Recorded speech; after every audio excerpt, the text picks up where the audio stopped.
दोस्तों, महाराष्ट्र में जो तमिलनाडु के बाद महाराष्ट्र में भाषा विवाद है, वो काफ़ी गहराता जा रहा है।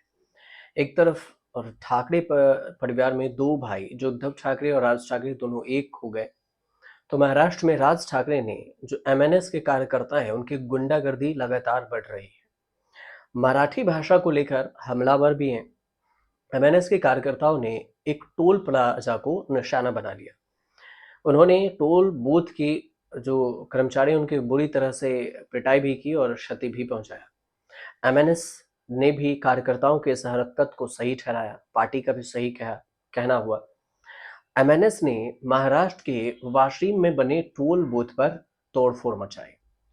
अब इसका वीडियो आपको सोशल मीडिया पर अच्छे से मिल जाएगा, धड़ल्ले से वायरल हो रहा है, लेकिन हम आपको इसमें ये कहानी समझाने की कोशिश करते हैं कि जो एमएनएस की है भाषा विवाद है, एमएनएस की गुंडागर्दी किस तरह से बढ़ती जा रही है। रॉड से तोड़फोड़ किया टोल बूथ पर, और ये घटना जो टोंड गांव टोल बूथ की है, जहां पर एमएनएस कार्यकर्ताओं ने रॉड से हमला करते हुए टोल बूथ पर लगे कांच तोड़ दिए। एमएनएस के जो जिला अध्यक्ष हैं राजू पाटिल, उस पूरे हरकत पर बयान दिया, समर्थन किया। कहना हुआ कि टोल प्लाजा अभी पूरी तरह से बनकर तैयार नहीं हुआ था, लेकिन इसे चालू कर दिया गया था। राजू पटेल के अनुसार टोल बूथ को तोड़ने का जो कारण है वो ये है कि अभी यहाँ पर कोई भी सुविधा मौजूद नहीं है।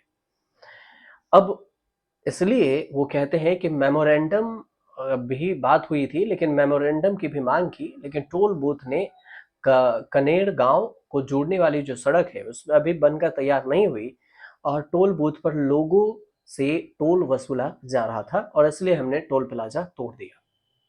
मराठी भाषा पर जो विवाद और बवाल मचा है, एमएनएस पिछले काफी दिनों से गलत वजहों से चर्चा में है। एमएनएस कार्यकर्ताओं ने मराठी न बोलने वालों के खिलाफ भी मोर्चा खोल रखा है, और इसी कड़ी में कार्यकर्ताओं ने पहले एक दुकानदार पर भी थप्पड़ों की बरसात कर दी थी, और उसके बाद बिजनेसमैन सुशील केडिया के दफ्तर पर भी तोड़फोड़ की थी। हालांकि बाद में केडिया पहले गुस्साए, बाद में उन्हें माफी भी मांगनी पड़ी।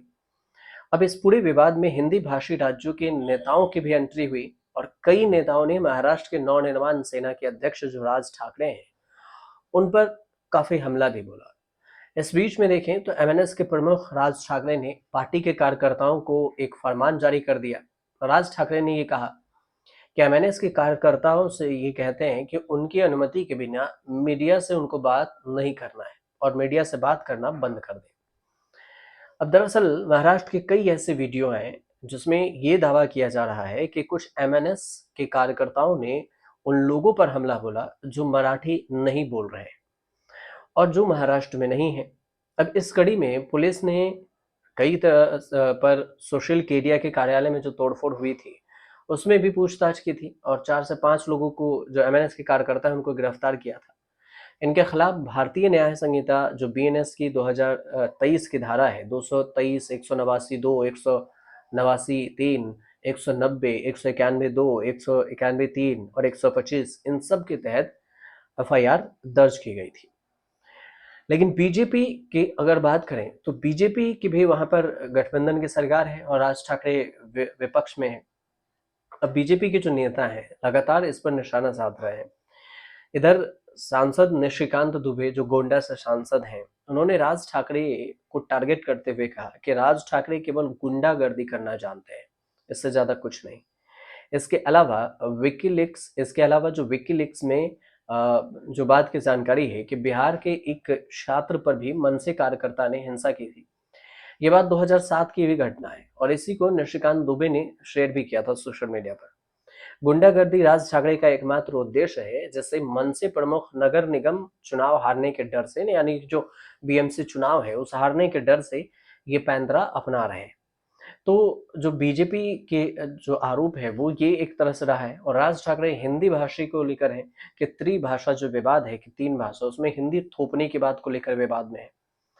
अब बावजूद इससे उद्धव ठाकरे दोनों मिल गए हैं, तो उद्धव ठाकरे सफाई ये दे रहे हैं कि हम हिंदी बोलने के लिए खिलाफ नहीं है, लेकिन इस पर जो एजेंडा चलाया जा रहा है हम उसके खिलाफ है।